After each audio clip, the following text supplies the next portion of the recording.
What can you say about the experience of revisiting this case, both in the documentary, The Central Park Five, and in writing this book? In revisiting this case, I am constantly reminded that all our actions, regardless of how small, have consequences, and at times have serious consequences. I'm also reminded that the fight for justice is ongoing, and that it could and should be a part of our daily lives. The outcome could have been different had each of us who had had questions about the police rendition of the case and had been in a position to make a difference had spoken up with our loudest voices. It's often the case that the struggle for justice for people who are oppressed, people who are powerless, these struggles oftentimes take decades and sometimes even centuries, because the pathways for their voices to be heard are few and far in between. Getting the truth to emerge is oftentimes a difficult thing. Getting their realities to become significant is oftentimes a really difficult thing.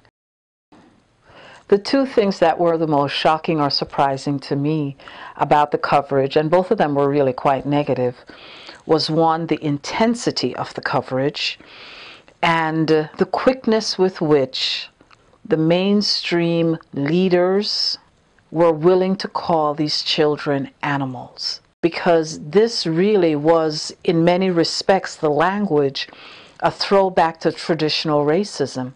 But in this particular case now, this was occurring in a period where people were less inclined to do this.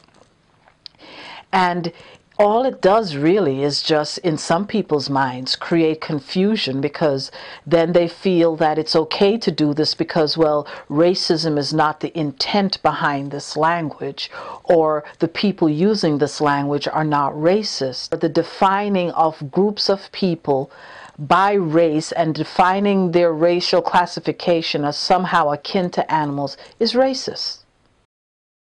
I think in the era of colorblind racism in the U.S., which I would define in some ways as this period in which we're living in, people make the claim that color doesn't matter and that racism really is a thing of the past.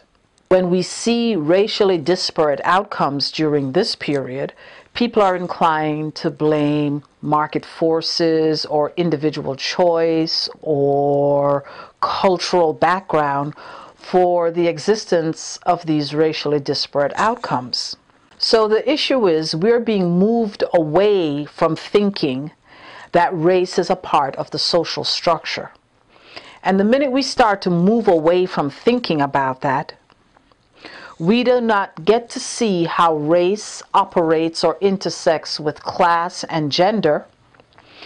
And depending on the context in which we're talking about, how situations can be created in which someone's race can determine the meaning we assign to their class and or their gender.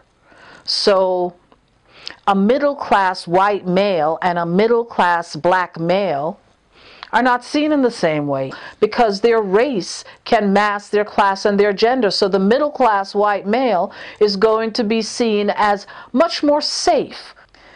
An example of this is the example of Trayvon Martin. He's perceived as a threat because he's African American. And his classification now as African American defines his gender, defines his class. He's African American male, so he's dangerous. All of his other attributes, all of the other aspects of his identity then get defined by his race. This book tells the story of the internal operations of the media, the forces that they draw on from the larger society to give them the power and the opportunities that they have to define the world for us. The book also is focused in on this particular case study of the Central Park joggers' rape and how the media worked part and parcel with the police to advance this idea of animalistic criminality within black communities, particularly within young black and Latino males.